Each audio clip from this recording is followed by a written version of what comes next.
my name is Katie Damon. I'm a registered dietitian with Community Health Alliance. Today we're going to be talking about some tools that we can use at the grocery store to help pick out some healthier items.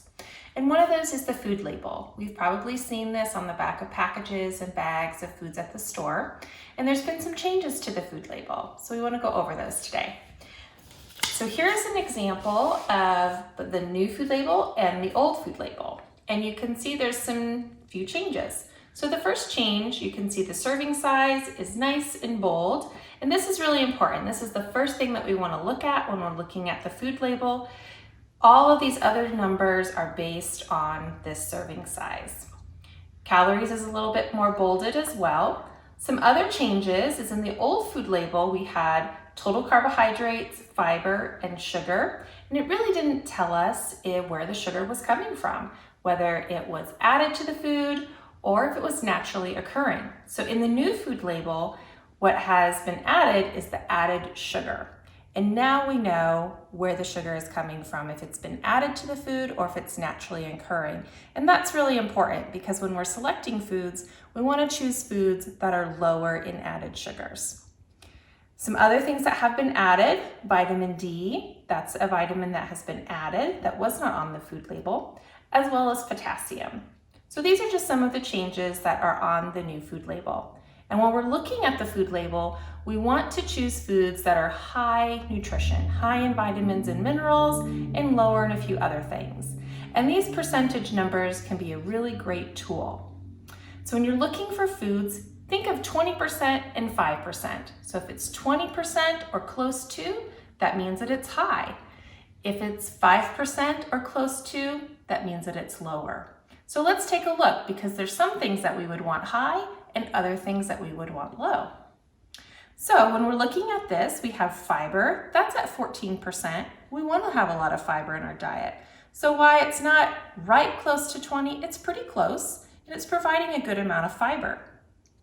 Whereas if we look at our added sugars, this food is providing 20% of our added sugars. So this would be a higher sugar food. Now if we go down, we have calcium.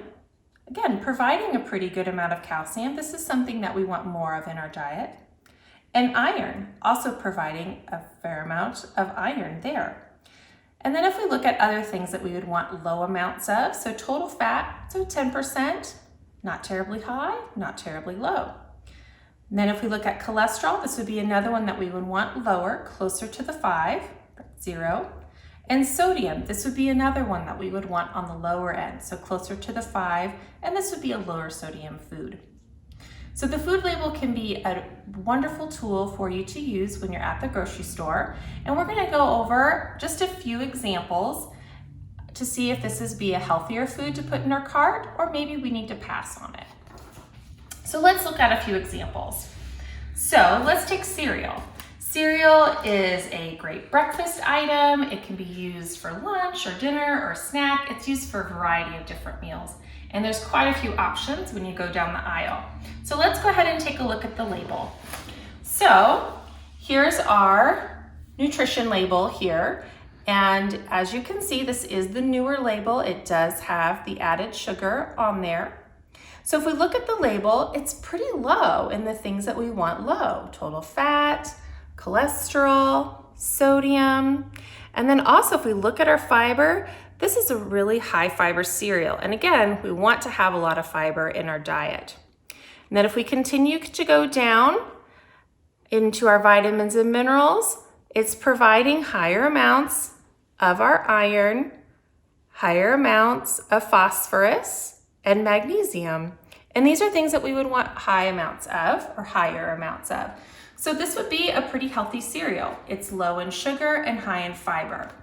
And another tip for you when you're going down the cereal aisle, because it can be a lot to go through every single food label, is if you see the WIC approved sign, you know that it's going to be a higher fiber cereal and a lower sugar. And that will automatically take out quite a few options down the aisle. Let's look at something else. So let's take bars. Bars are something that can be a quick grab and go option for snacks and on the go. So let's take a look at this food label. So if we look, we have at our fats, 13% of our saturated fat. So while not high, it's kind of in that medium zone. Then if we look down, it is lower in sodium, right at that 5%. And then let's go ahead and look at sugars. So sugars, 13, so it's kind of medium. And then lower amount of protein. And then if we look at our vitamins and minerals, it's not providing a high amount. It's providing a lower amount of those vitamins and minerals. So while there aren't any big red flags that it's high, this is kind of one of those, it's in the middle. Let's look at something else. So here's just a canned soup option.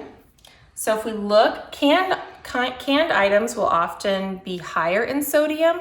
So I really recommend looking at the food label and really looking at that sodium. Sometimes there can also be some added sugars. So let's take a look at this one. So lower in fat and cholesterol. And then if we look at the sodium here, 28%. So this one would be a high sodium food. So if we're trying to watch our sodium or salt intake, this might be something that we avoid or look for another soup option that would be lower in sodium. Let's look at one more. So this is just a muffin mix, something quick to make. So we're gonna look at the back of this nutrition label. And then let's go ahead and look at the baked item because we're not gonna probably eat this dry, we're gonna eat it after it's already made. So let's go ahead and go down. So if we look at fat, lower in fat, saturated fat, which is something that we want to eat less of and really try to avoid. Again, it's kind of on the medium end there. And then if we look over in sodium, it's pretty low in sodium. And then, again, let's look at those sugars here. So added sugars, and this is providing 50% of our added sugar just in how many muffins? 2 muffins. So eating 2 muffins, and we've already had 50% of our daily sugar just in 2 muffins. So this might be something that while it's lower in fat, and it does have some good amounts of vitamins and minerals, it's providing a heavy dose of added sugar.